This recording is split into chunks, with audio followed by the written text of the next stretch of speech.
Welcome back to the Pigskin Podcast. I'm Ben Pherson. This is Francis Feldman. Feldy, how you doing? I'm a little sick, so you might have to carry the show this week. I've got the sniffles. Sniffling. You know how nobody likes a Mr. Sniffles, right? I deserve the name Francis after my picks last week. Right. Well, Feldy, we had 2 wins for the Vikings and Gophers, so we'll touch on those quickly. Thanks to Home Federal, first of all, for sponsoring the podcast. Home Federal. Good job. You caught me this week. Take it to the bank, baby. Thank you for Home Federal sponsoring everything. And the Game of the Week. Game of the Week podcast. Pretty much high school football. At this point, correct.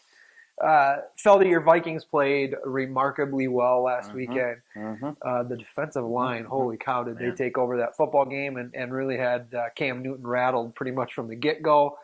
I think the biggest, and maybe we're going to get to this anyway, but the fact that he just didn't bother to look at Kelvin Benjamin. You got one of the best receivers in the game, and I understand there was pressure, but if you watch, now I was focused on him because he may have been on my fantasy team, but he didn't even look that direction. Not only did he not look at him, but just the amount of time he held onto the ball. It's like as a quarterback, a guy who's the reigning NFL MVP, you'd think you'd have that clock in your head, right? Going, I got to get rid of the ball or I'm going to get hit by Danielle Hunter or Everson Griffin or Brian Robinson or Linval Joseph.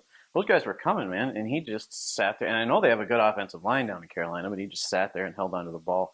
But you're right. I mean, that was just I don't care. Baffling. I don't care how well Benjamin was covered. It's just striking that you don't try to force the ball into him. He's never not tried to force it. He's thrown it to him with 2 and 3 guys on him, and he trusts him to go up and get it, and he does usually. He's big and strong and physical. If you look at the Vikings secondary, I mean, Benjamin's going to have 5 inches on everybody. Just throw the ball up, and he didn't do it. And that credit to the Vikings defense for getting pressure on him and for not backing off when they got down 10-0. By the way, we should mention Marcus Sherrill's had a couple of the key plays in that game. I mean, he downed that punt. When our offense can't score, it's nice to get some special teams and defensive points. Everybody talks about the turnovers that the Vikings defense creates, but how about the field position? I mean, they flipped the field in that game how many times?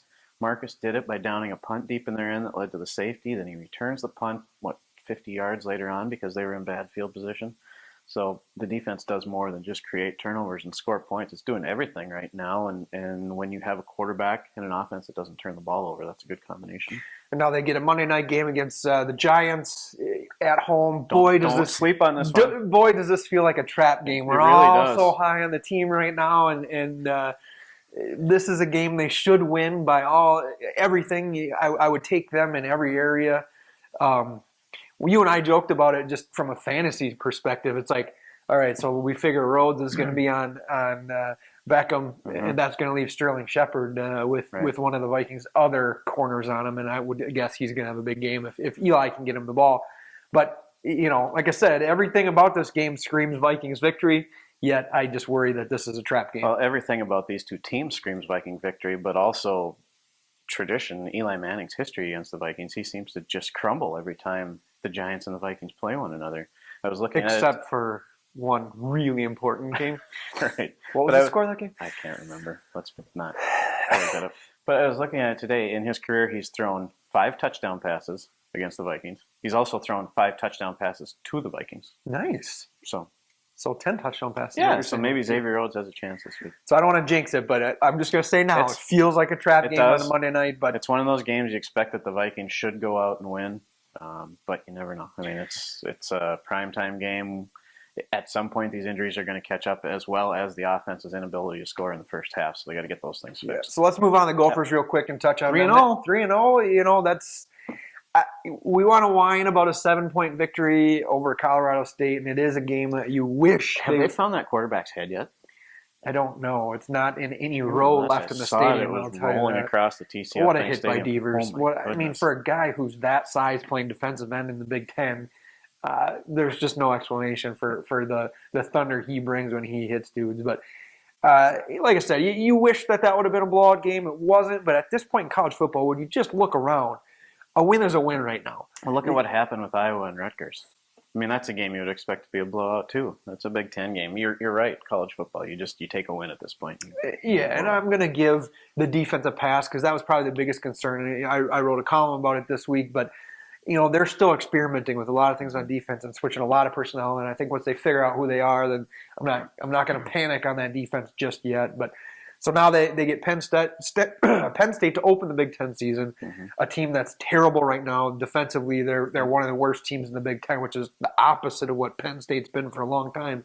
but they're a team that gave up a ton of points and barely beat a bad Temple team. And then, get blown out by Michigan last week, and they lost to Pitt too. They're not a good football team. It's a game that the Gophers should win. You can see the framework. Again, scary. Yeah. Anything is with this Gophers team. I mean, they could go out and win any game left on their schedule, or they could lose, so they can't afford to take a day off. But you can see the framework there with this offense, though, with those 2 or 3 running backs that they throw out there every week.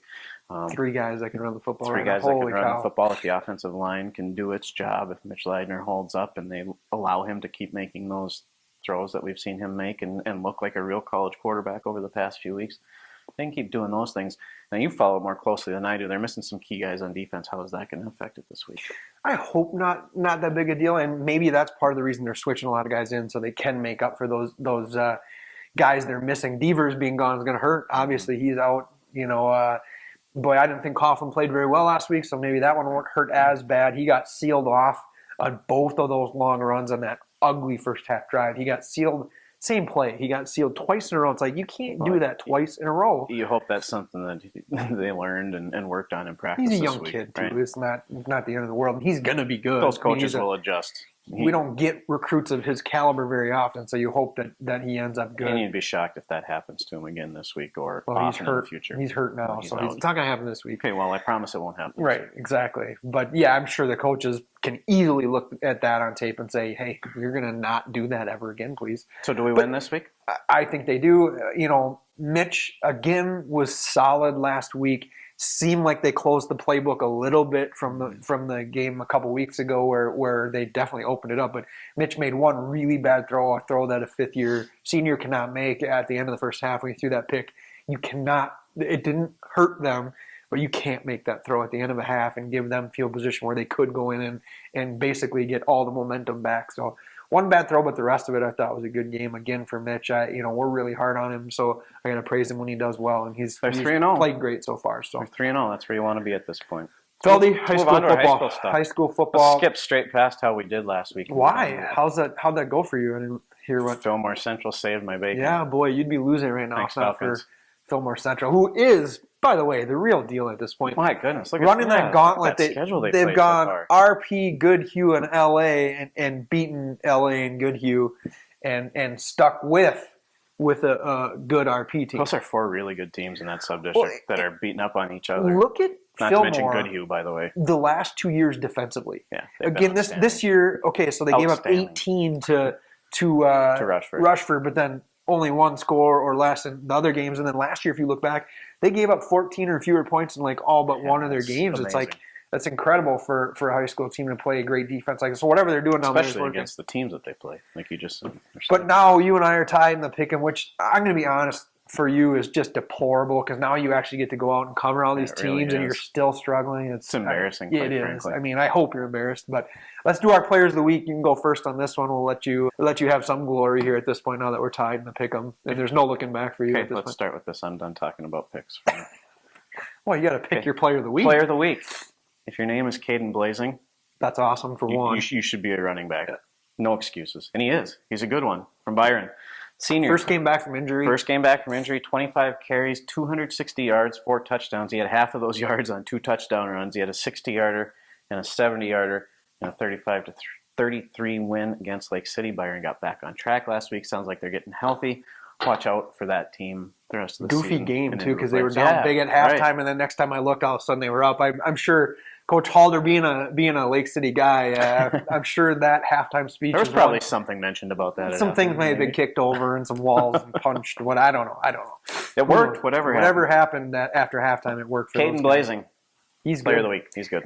So I was torn between 2 guys, and I want to mention the first one. I'm not going to give it to him, but Ray Motley for Mayo. Yeah. Talk about coming out of nowhere, Ray's played for them for 3 years. He has, but he wasn't the feature back for He this never year. has been, but he's been a very nice, versatile player for Mayo. 21 carries, 162, 4 touchdowns, and a win over New Craig. Great for him, for a guy who's put in his dues there and hasn't gotten the ball a lot. That's awesome to see that. But good for Ray. I'm going with Mr. Clutch. How can you not? Nick Thiel, wide receiver from Stewartville.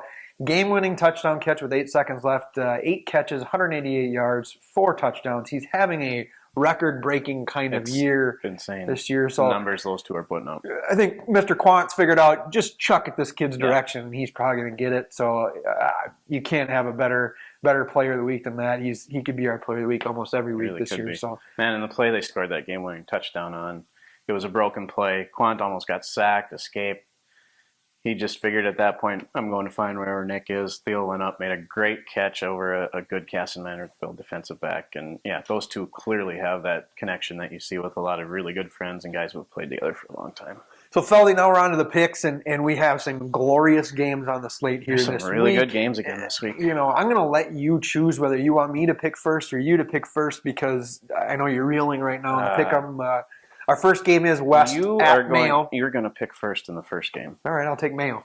No, I'm kidding. I'm going to go with West. I'd love to say that Mayo is going to beat West, but West is such a proven commodity, and Mayo has not played a very tough schedule to start the year here. They're going to find out real quick if they're real. I like all of a sudden that they've got a little versatility. They can run it and throw it this year. Trajan had a great, I almost called him Trajan Langdon. Trajan Langdon? But that's where his name came from. Yeah. Trajan Grimsrud. Grimsrud.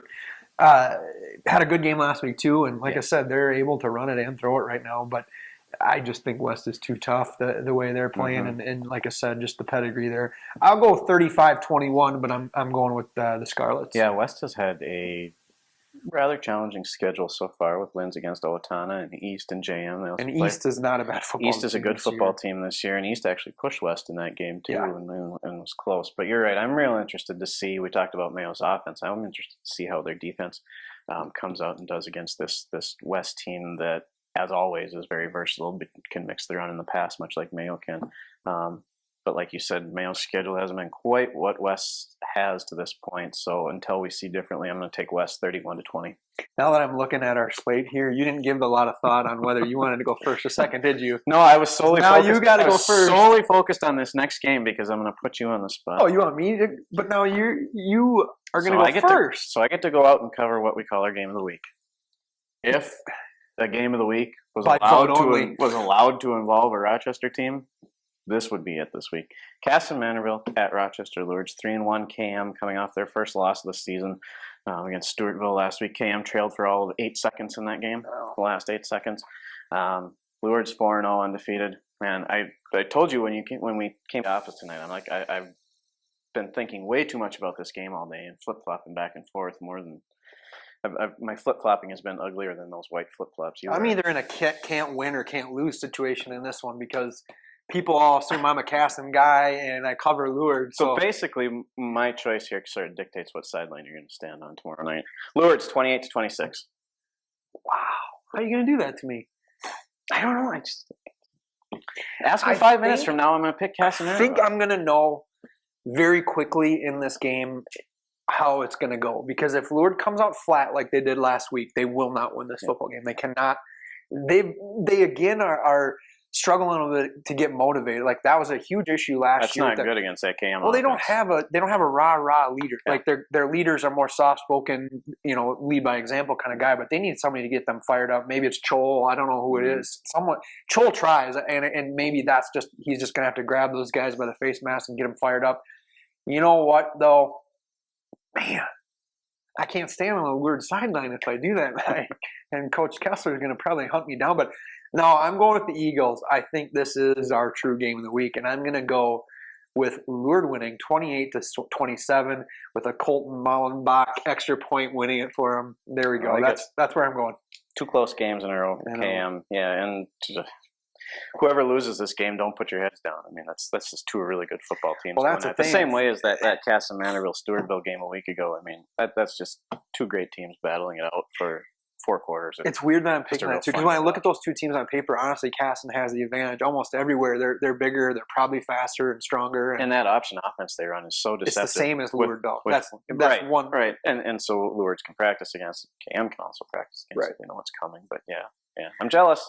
All right, Caledonia at ZM, the home federal game of the week. That's where you will be. Both teams are 4-0.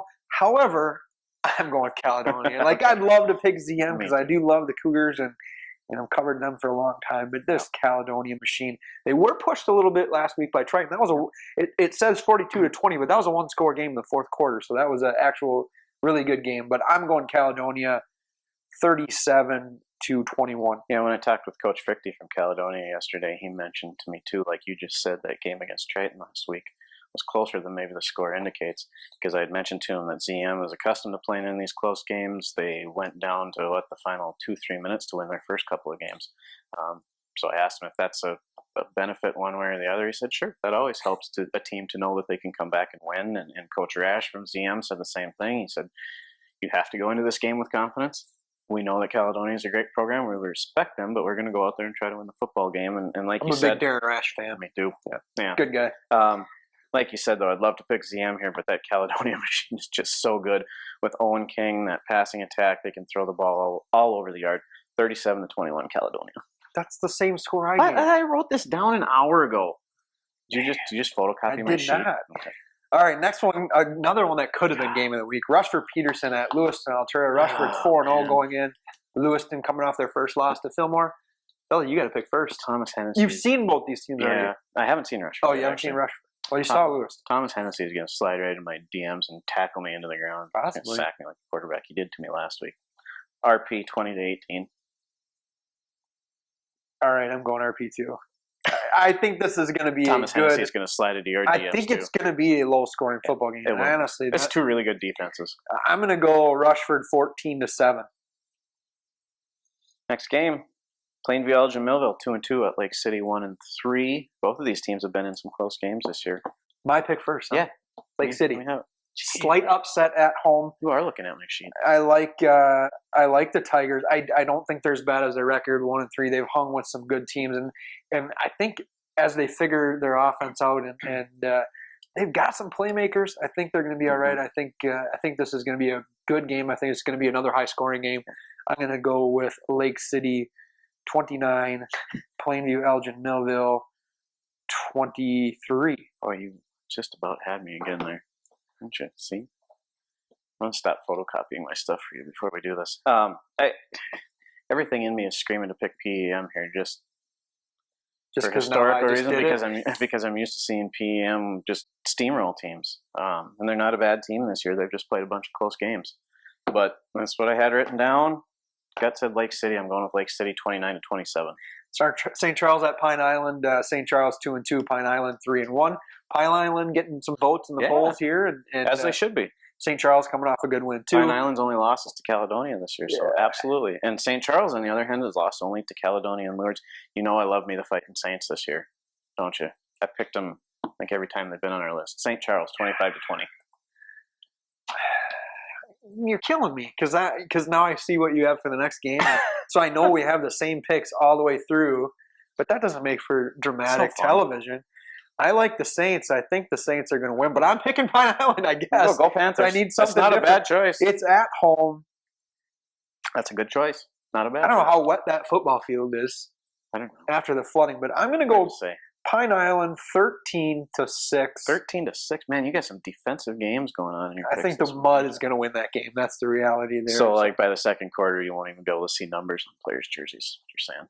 Sure. Chatfield at Triton, both teams 1-3. Triton, the best 1-3 team in the world right now.